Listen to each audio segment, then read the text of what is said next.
What's up, guys? Today I'm going to be breaking down my first amateur win. This was at Battle in Barrie 10 in Vermont versus Steve Miller. This was a bantamweight fight. I actually recorded this like 6 months ago, but I lost the recording, so I'm going to do it again. And here's the start of the first round. Pretty damn good by himself.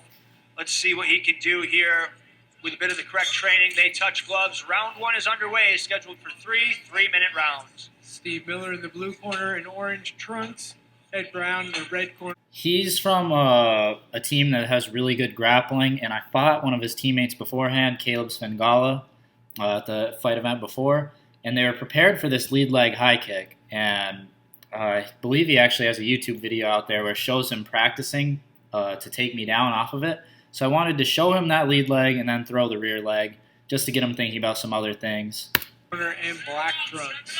You can say what you want to about the Lions Den team and think that this is just going to be a quick take him down, drag him out. So right here, very important because he is such a strong grappler. I had to make sure I got my underhooks and turned away from the cage because if not, anytime my back is against the fence, he's going to be able to take me down pretty much at will. So I get my underhooks, I turn them, and then I'm looking for knees to the body and trying to shoulder strike him. Out type of deal. But Steve Miller at heart is a striker. In Lions Den, if you collectively pull together all the gyms in the 518, they've got more knockouts, or at least they're in that top three. So you can call them a wrestling gym all you want, but the numbers do not lie. So I tried taking his back here. Which we've got him down to the ground. Steve Miller. Ed Brown got a good knee in there before getting taken down. And you know what? It was harder to get him down than it has been before. So right now I'm just kind of in damage control mode. I'm trying to grab a hold of his arms and make sure he can't really land anything too damaging. You got to accept that you're going to get hit most of the time when you're on your back. It's just mitigating the damage. Stiff shot there. But look at this, man. This is a more educated Ed Brown than what we've seen so far. It looks like he's locked down that right arm of Steve Miller, not really allowing him to go anywhere. Wow! What a reversal. That is impressive.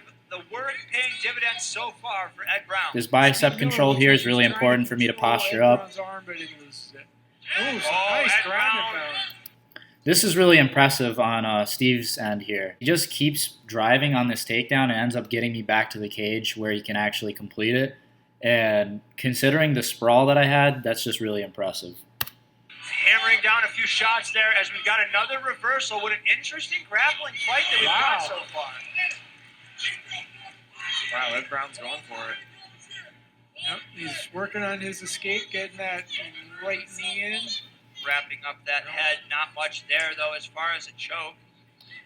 So the reason I'm not able to get my guard back here and end up in a better position is because he's controlling that far side leg. I think you'll see a better angle of it here. He's grabbing right down by my ankle. So it keeps him out of danger of this choke because I can't wrap my legs and get any leverage. And it starts to let him advance position. Maybe he'll use it to get up. Yeah, he's going to use that for control. But you can see he's got those legs wrapped up there. He does. Preventing Ed from standing up. The two Svengala guys there in the corner of Steve Miller. Oh.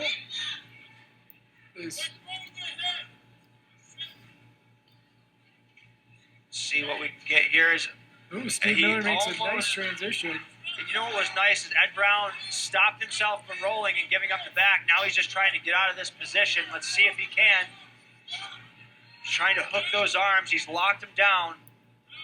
A lot more intelligent grappling here from Ed Brown. I'm very impressed with the gains he's made in that department. Absolutely. As he's trying to wall walk here. And he almost gets it, but he... I think the reason I didn't get that, if we go back here, is because I didn't put my arm underneath his and get that underhook. So I basically didn't get his body underneath mine. So he just sat his weight on me and waited for me to flip over. In that department, absolutely. As he's trying to wall walk here. See, if I'm trying to get up here and I take this arm and put it here, or at least grab around his waist or something, I would pull him underneath me when I flip over. But I don't do that. I just try to bridge and get to my knees, and it allows him to just take my back. And he almost gets it, but he gives up his back in the process. 30 seconds left, which is an eternity. If you're, using that arm, he's fighting the hands. He got his head on the other side of the arm. Now it's back, but he knew what to do at least. His grappling game is really He gets flattened out here, but he's trying to keep a base as that looks like it's starting to get under the chin. It's on the chin. That rear naked choke is sunk in there. Ed Brown needs to flip to his side and get. So the reason I'm not fighting the hands here is because I know as soon as I go 2-on-1 to peel that, he's going to take me forward, and then I'm going to be flattened out, and it's going to be a worse position. This is still on my chin enough to where I can breathe. It's still really uncomfortable. So I don't want to go face down flat on the mat. So what I do is I focus on trying to free this leg so he can't get as much squeeze. His hands in there. Yeah, he's got to start pushing his hand up against that elbow. The ref's going to start. He's going to call it. No, it's almost the end here. He survives to the end of the round. Saved by What hard. Yo, you tell him that's impressive. What a great round. If you are Ed Brown, as somebody who's a friend to him, I'm super proud of him. I don't know why Ed. Yeah, so at the end of that round there, the choke did start getting tighter. He was cinching it up. So by the time the bell rang, I was pretty lucky to be out of that. That favors your skill set. You can really show off your striking. Round two, now I'm going to actually try to look for this high kick. He wants to commit But to still mixing really aware martial of arts. it. You can see that head kick. Knee up the middle, which there's no knees to the head in amateurs, and I clipped his chin a little bit, but I was trying to aim it for the chest. I don't have any intention of cheating or doing anything dirty. He wants to commit to mixing martial arts. You can see Yeah, I kind of got through bad there. I already talked to him after the fight. He wasn't really mad about it or nothing. that head kick. Wow. That's good takedown defense. A lot better than what we saw. So I realized he was going to get me down and he's going to start looking to advance. So the same thing I did when I was on top in the first round, I started trying to look for that bicep control so I could throw my triangle up over his shoulder. And I don't know if he was aware that that's something I had in my arsenal, because it seems like I was isolating it for a few seconds where he could have done something to avoid it. Last time out and the time before that, although he ends up on his back regardless. More educated defensive triangle. grappling. Yo, Right now, he's not in the worst position because he has his wrist and most of his forearm inside the triangle, because you want to be both arms in or both arms out, which from here I would say his best bet is to get that arm in, because I have that other one locked up pretty well. are we for real here? He just needs to pull that arm in. He's just got to cut that angle. Yeah, Steve Miller, I think, has a hand in there. That foot's a little loose.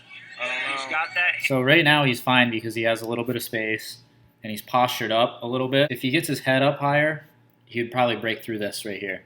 But I pull down on the foot and then I'm just trying to turn my body away because where this lock is against the cage, so it doesn't allow me to really clamp it down and get a good bite on the submission.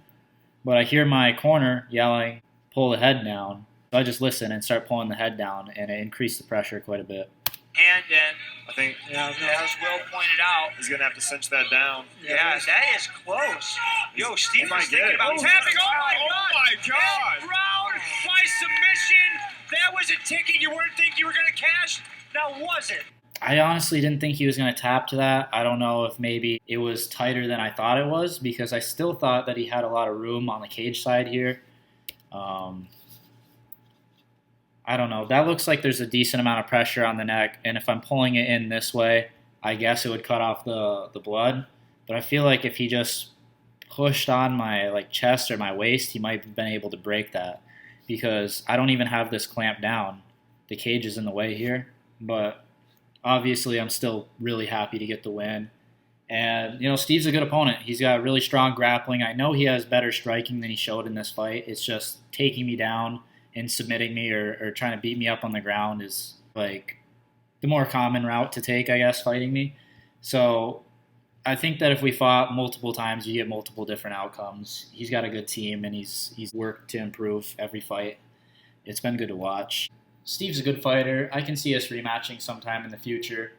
I'm focused on 125 right now, and I think he's going to stick to 135. My goal is obviously to get a belt, and I'm sure that's his goal too. So maybe we could get a champ versus champ fight or something in the future if everything goes well. Let me know what you guys think. Let me know if there's any other video ideas you guys want me to do.